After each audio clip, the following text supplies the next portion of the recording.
Hi mga mi! Magandang araw! So for today's video, tayo mag-harvest ng aming tanim na sibuyas. Ito po sila. So, ayan. Let's go! Ito po sila ang aming tanim na sibuyas. So, tatanggalin natin kasama na yung dahon. Yan! Let's go mga mi! Kaya natin to. Ay!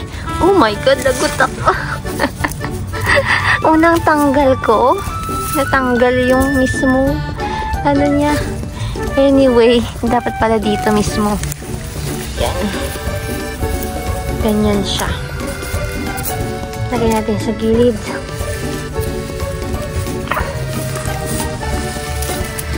Pasensya na po kung medyo blur or magalaw yung kamay ko kasi yung isang kamay ko is nakahawak, yung isa is nag-harvest. Dahil wala man tayong taga-video, busy ang mga person, yan, tayo na lang, sariling sikap. Ayan, malaking bagay po ito dahil ang mahal po ng bilihin dito. Medyo malaki nga po ang sahod dito sa Australia, pero kung tutuusin nyo, yung mga bilihin, especially pagkain at mga gulay, ang mahal. So, laking pasasalamat natin sa ating Panginoon dahil binigyan niya tayo ng opportunity na makapag-harvest. At every time po dito sa Australia is mostly, lalo na sa probinsya po, is meron silang mini garden. So, kung mahilig po kayong magtanim, laking bagay po yun. Or mga do-it-yourself naman, pwede naman magtanong. Or YouTube, ganon. Laking nakakaano din. Gold tuloy.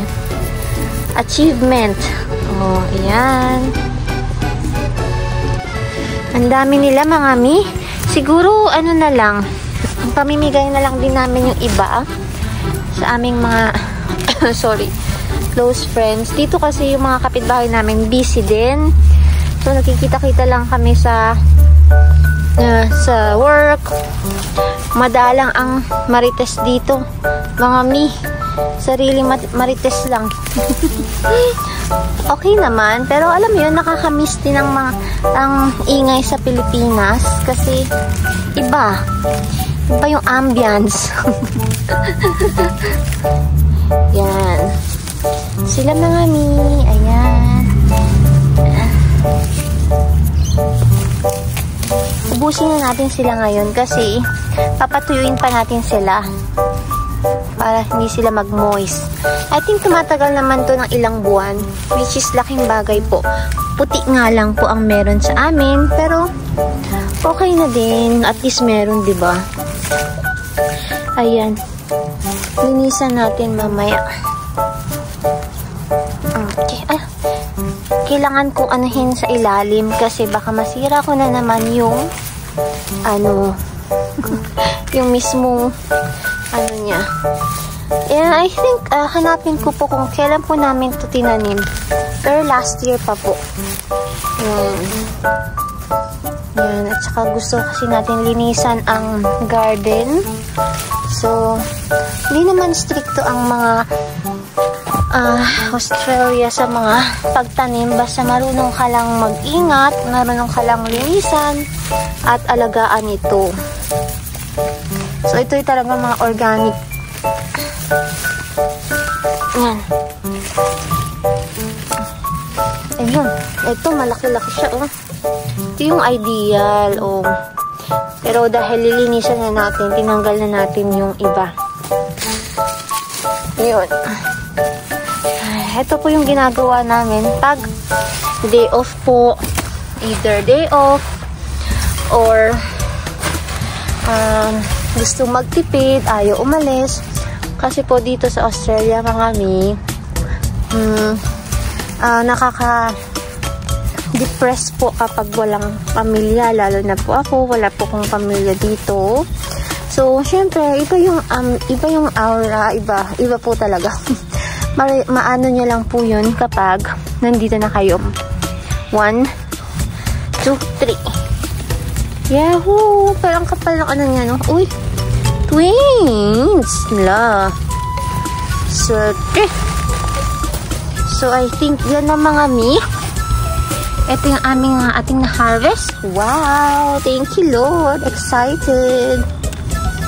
Alam niyo ba, mga mi, isa pa, dahil gusto ko matuto, mag-garden, kasi po hindi naman po kalaking probinsya sa atin, sa Pilipinas. Ako po ay laking Maynila. So, yung great opportunity ko na matuto dito somehow is unforgettable. Ay, may ganun. Iba. Wala lang. Parang ngayon gusto ko na tumira sa probinsya. Eh, siguro kasi sa Maynila, yung pinagkalakihan ko is, maingay. Sa po kasi ako nakatira mga mi? Sa Tondo. Alam niyo naman ang Tondo, di ba? So, ayan na mga mi, ang ating sibuyas.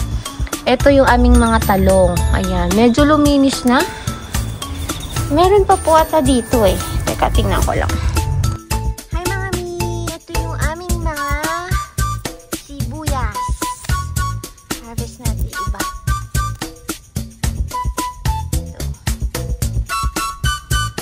Ayan, dami nila. Cute oh, liliit. So, ayan. Let's go.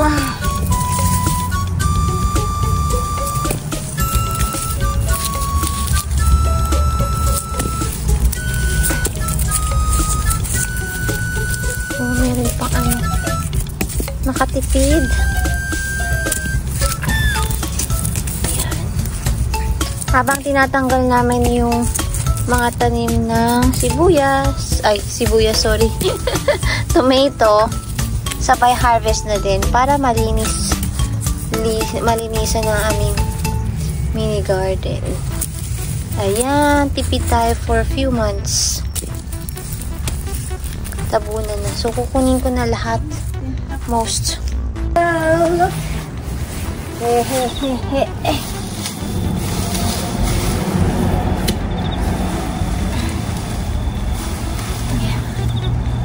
Yan.